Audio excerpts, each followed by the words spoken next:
Welcome back once again to another video. मेरा नाम है दीपांशु और मैं स्टडी वीज़ाज़ और वर्क वीज़ा से रिलेटेड वीडियोस बना रहा हूँ। आज के इस वीडियो में आप जानने वाले हैं कि अगर आप इटली आते हैं एज ए स्टूडेंट तो कितना पैसा लेकर आना है और इनिशियली कितने एक्सपेंसेस होने वाले हैं हमारे।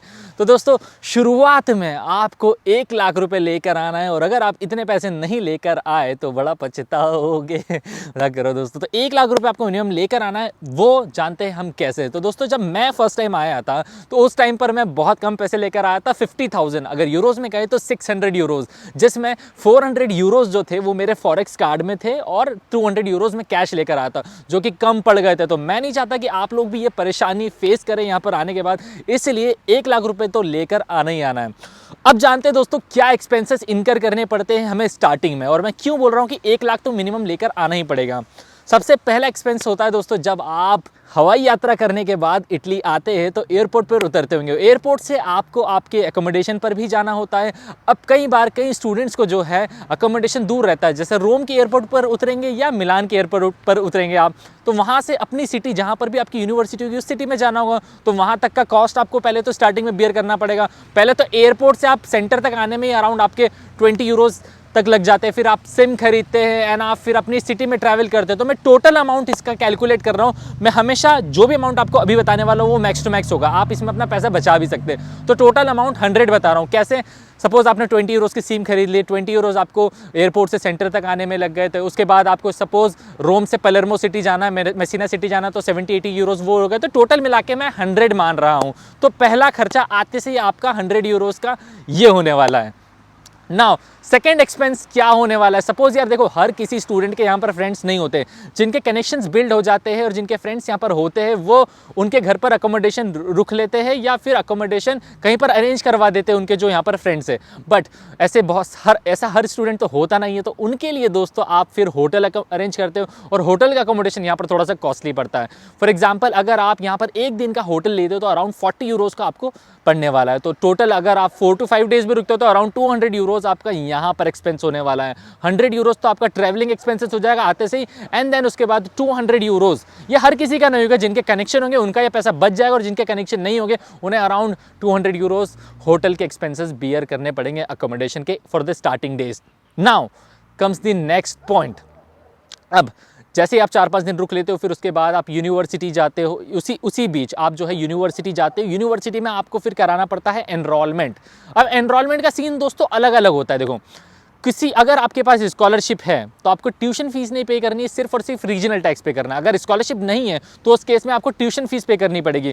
तो मैं ये मान रहा हूँ कि हमारे सारे स्टूडेंट जो इस वीडियो को देख रहे हैं उनके पास स्कॉलरशिप है। नहीं होगी तो जो भी ट्यूशन फीस होगी उतना अमाउंट आपको लेकर आना पड़ेगा। और यहाँ पर तो दोस्तों ट्यूशन फीस भी जो है वो इंस्टॉलमेंट्स में आप पे कर सकते हो। तो चलो सपोज हमारे पास स्कॉलरशिप है तो सिर्फ हमें रीजनल टैक्स पे करना पड़ेगा, जो कि रेंज करता है अराउंड 10 यूरोज से लेके 150 यूरोज के बीच में, मतलब 10,000 तक होगा ज़्यादा से ज़्यादा। तो इतना टैक्स आपको पे करना पड़ेगा। ये पे करने के बाद हमारा मान लो हम 100 यूरोज इसको मान लेते हैं, ये एनरोलमेंट का जो फी रहता है हमारा। अब इसके बाद हमारा खर्चा आता है कि अब हमें फाइनल जो है अकोमोडेशन ढूंढना है। सबसे पहला काम आके दोस्तों यहाँ पर घर का करिएगा। जब तक आप एक जो सिक्योर होम नहीं लेंगे तब तक आप परेशानी होते रहेंगे। तो सबसे पहला काम अगर आप घर का करते हैं तो स्टार्टिंग में जब आप घर लेते हैं तो यहाँ पर 1 मंथ का रेंट पे करना पड़ता है। उसके बाद हमें एडवांस पे करना पड़ता है 1 मंथ का, और अगर एजेंसी के थ्रू ले रहे हैं तो एजेंसी का फीस पे करना पड़ता है। तो मैं ओवरऑल मान रहा हूँ कि 200 यूरोज़ अगर आपका रेंट है पर मंथ का तो आपको 200 प्लस 200 एडवांस हो गया 1, और फिर 100 यूरोज़ अराउंड जो है वो एजेंसी की फीस होगी। तो टोटल 500 यूरोज़ आपके स्टार्टिंग में अकोमोडेशन में ही लगने वाले हैं। और जैसे ही हम लोग घर लेते हैं तो घर लेने के बाद भी दूसरे खर्चे होते हैं, जैसे कि अगर वाईफाई लगवाना हो हमें या कुछ यूटेंसिल्स, वैसे तो यहाँ पर इटालियंस प्रोवाइड करते हैं आपको, फिर भी कुछ जो एक्स्ट्रा यूटेंसिल्स है वो आपको परचेज करना हो, या फिर कई घरों में तो आपको बेडशीट्स और पिलो नहीं मिलते हैं, जैसे मेरे वाले घर में नहीं दिए थे तो आपको वो भी खरीदना पड़ेगा। तो अराउंड इसका भी खर्चा मैं देखो ज़्यादा से ज़्यादा ले रहा हूँ, 100 यूरोज़ मान लेते हैं। तो ये एक अपना एक्सपेंसेस हो गया। तो ये सारे एक्सपेंसेस आप काउंट करते जाइएगा, फिर एंड में बताऊंगा कि कैसे हमारा मिनिमम जो है 1 लाख रुपए हो रहा है। अब इसके बाद दोस्तों एक्सपेंस आता है आपका रेसिडेंस परमिट एप्लीकेशन का। ये भी एक बहुत बड़ा एक्सपेंस होता है दोस्तों। जब आप यहाँ पर आते हैं तो रेसिडेंस परमिट के लिए अप्लाई करना पड़ता है, स्टूडेंट रेसिडेंस परमिट के लिए, जिसे हम परमेसो दी सोजोर्नो कहते हैं। अब इसको अप्लाई करने के लिए हमें एक फ़ीस पे करनी पड़ती है, जो कि अराउंड 100 यूरोज से लेकर 150 यूरोज तक हो सकती है, depending upon the city where you are living. इसके बाद हमें इंश्योरेंस कराना पड़ता है, जो कि अराउंड 70 यूरोज से लेकर 100 यूरोज का हो सकता है, जो कि 1 ईयर का होता है, जिसमें काफ़ी जो है हेल्थ बेनिफिट्स आपको मिलते हैं। और थर्ड, यहाँ पर मार्को दी बोलो स्टैम्प्स खरीदने पड़ते हैं, जो आपको 32 यूरोज के 2 खरीदने पड़ेंगे, एक एनरोलमेंट लेटर के लिए और एक ये फिंगरप्रिंट्स के लिए। तो ये खर्चा और हो गया हमारा। तो अब कैलकुलेट करो आप दोस्तों कितना हो रहा है टोटल, ये इतना खर्चा है। और इसी के बाद अभी और चीज़ बताने वाला हूँ, फूड एक्सपेंसेस। अब एक महीने का जो शुरुआत के महीना आप यहाँ पर रहोगे तो उसका अराउंड एक्सपेंसेस आपको पे करना पड़ेगा 70 to 80 यूरोस। अब ये खर्चा टोटल मिला के हो रहा है 1300। कैसे, वो मैं बताता हूँ आपको। ये लिस्ट आपको दिख रही होगी, ऐसे करके ये जो एक्सपेंसेस आ रहे हैं आपके टोटल 1300 यूरोस हो रहे हैं। और इस अमाउंट में आप 1 मंथ यहाँ पर स्टे कर सकते हो।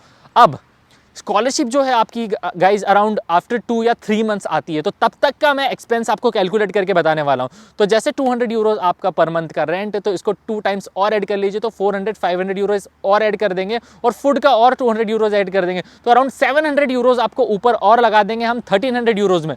तो ये हो जाता है अराउंड 2000 यूरोज, जिसमें आप अनटिल स्कॉलरशिप तक रुक सकते हो। जब तक स्कॉलरशिप आपके अकाउंट में क्रेडिट ना हो, तब तक आप यहाँ पर मतलब अपने एक्सपेंसेस पर रह सकते हो। तो around 2000 euro is the best amount. If you ask me कि यार दीपांशु कितना लेकर आए, तो 2000 यूरो, जो कि इंडियन रुपीस में अराउंड 1,70,000 के आसपास होगा। लेकिन मिनिमम कितना लेकर आना है, वो है 1 लाख रुपए, 1300 यूरो आपको अराउंड लेकर आने पड़ेंगे। तो ये है दोस्तों टोटल एक्सपेंसेस कि कितना आपको लेकर आना पड़ेगा। और ये प्रैक्टिकल मैं बता रहा हूँ आपको, क्योंकि इतना ही अमाउंट यहाँ पर आपको लगना है। तो आई होप कि ये वीडियो से आपको काफ़ी चीज़ें क्लियर हो गई होगी। अगर इसके अलावा भी कोई एक्सपेंसेस का डाउट होता है तो आप कमेंट सेक्शन में ज़रूर पूछ लीजिएगा, ठीक है। तो आज का वीडियो यहीं खत्म करते हो, और अगर वीडियो पसंद आया हो तो please do hit the like button and subscribe to our channel. तो thank you so much for watching this video till the end, see you in the next one, bye bye.